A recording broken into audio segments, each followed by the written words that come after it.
साथियों नमस्कार, मैं डॉक्टर शंकर चौधरी स्वागत करता हूं आपका राजस्थान सरकार और वेदांता के CSR इनिशिएटिव की कक्षा में, जिसके टेक्निकल पार्टनर है मिशन ज्ञान। कैसे हैं आप लोग? पढ़ाई भी आपकी अच्छी तरह से चल रही होगी। हमारे जितने भी वीडियोज हम आप तक पहुंचा पा रहे हैं आपको बेहद पसंद आ रही होंगी। प्लीज़ अपने दोस्तों तक हमारी बात को पहुंचाइएगा ताकि आपको एक बहुत ही गुणवत्ता से युक्त हिंदी के तमाम चैप्टरों का आप अध्ययन कर सके। तो आज शुरुआत करते हैं। जैसा कि आप स्क्रीन पे देख पा रहे हैं, क्षितिज जो आपके कक्षा की सबसे महत्वपूर्ण पुस्तक है, पाठ संख्या 7 सूर्यकांत त्रिपाठी निराला की दोनों कविताएं आप पढ़ चुके हैं। अभी न होगा मेरा अंत, और दूसरी कौन सी है आप बताइए? मातृवंदना। इनके अभ्यास प्रश्नों को हम चर्चा कर लेते हैं। भाग 3 हो गया, सर का नाम आप देख पा रहे हैं। करें शुरुआत? तैयार है? चलिएगा। मृदुल वसंत जीवन के किस पड़ाव का प्रतीक है? मृदुल वसंत जीवन के किस पड़ाव का वर्णन है? बताइए। प्रतीक है तो इसमें आ जाएगा यौवन का। मृदुल वसंत, अरे भाई जीवन के अलग अलग पड़ाव होते हैं ना, प्राथमिक, फिर माध्यमिक, फिर अंत वाला बुढ़ापा। तो कौन से जीवन का प्रतीक है ये? यौवन का प्रतीक है। किसी को कोई दिक्कत है क्या? नहीं होनी चाहिए। शतदल का क्या अर्थ है? शतदल का अर्थ हो जाएगा कमल। मैंने आपको बता दिया, शतदल का मतलब हो जाएगा कमल। अभी न होगा मेरा अंत कविता में किस ऋतु के आगमन की बात कर रहे हैं? बताइए आप लोग, किस ऋतु के आगमन की बात कर रहे हैं? तो यहाँ आपका उत्तर हो जाएगा वसंत ऋतु के आगमन की यहाँ बात की जा रही है। बिल्कुल, वसंत ऋतु के आगमन की बात इसमें हो रही है। हरे हरे ये पात, हरे हरे ये पात का मतलब पत्ते। पंक्ति में कौन सा अलंकार है? अनुमान लगाइएगा। हरे हरे 2 बार आ गया तो ये हो जाएगा आपका पुनरुक्ति प्रकाश, या कोई और भी हो सकता है। बताइए।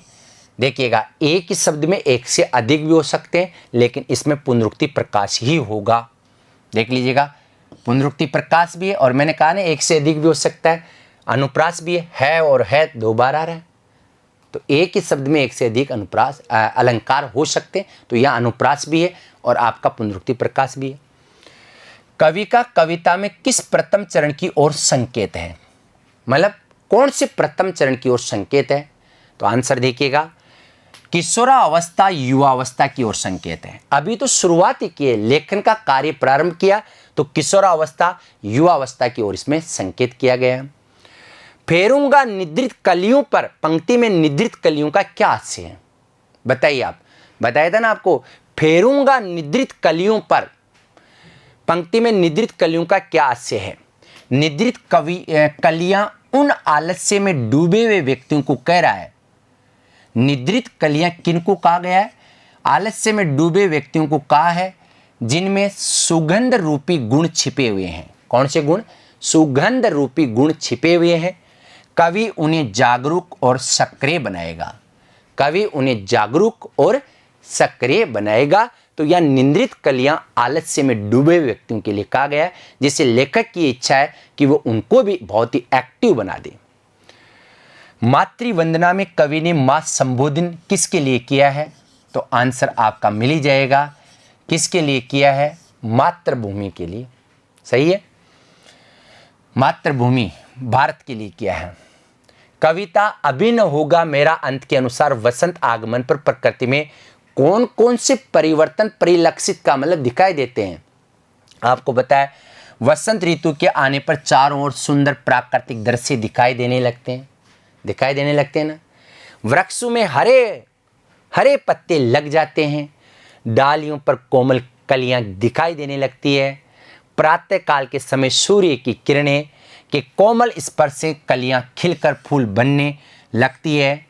सूर्य उदय के मनोहारी दृश्य प्रकट होते हैं।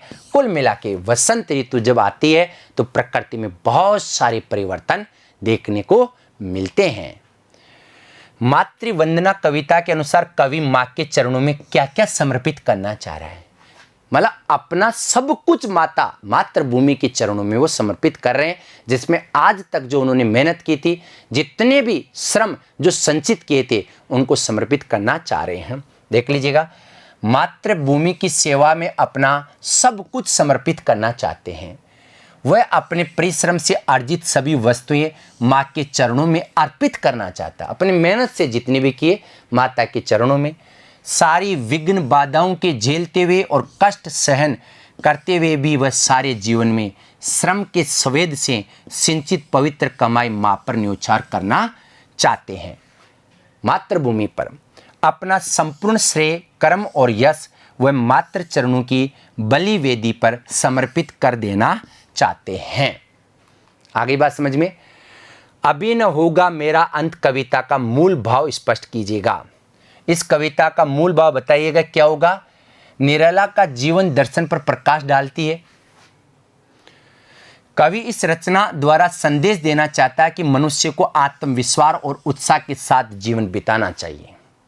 मतलब 8 लोग एक साल में मर गए, फिर भी देखिएगा अंदर से टूटे नहीं।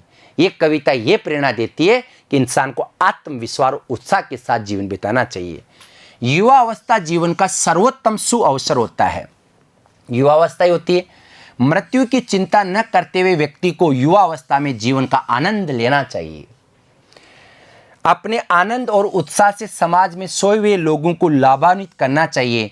कवि अंत की उपेक्षा करते हुए जीवन के आरंभ को महत्व देना चाहते हैं। और इसी प्रकार देखिएगा, देना चाहते हैं, उसे विश्वास है कि उसकी जीवन लीला शीघ्र समाप्त नहीं होने वाली है और उसे सक्रियता के सार्थक जीवन बिताना चाहिए। सक्रियता का मतलब एक्टिव होकर, आलस्य के साथ नहीं। और अन्य लोगों को भी लगातार इसके लिए प्रेरित करना चाहिए। ये थे दोस्तों आपके अभ्यास प्रश्न। आप जैसे जैसे हम पढ़ाते हैं, आप अपनी लेखनी, अपनी पुस्तक का सहारा लीजिएगा, इनको लिखिएगा, अच्छी तरह से आपको समझ में आ जाएंगे। आज के लिए इतना ही। नमस्कार, धन्यवाद।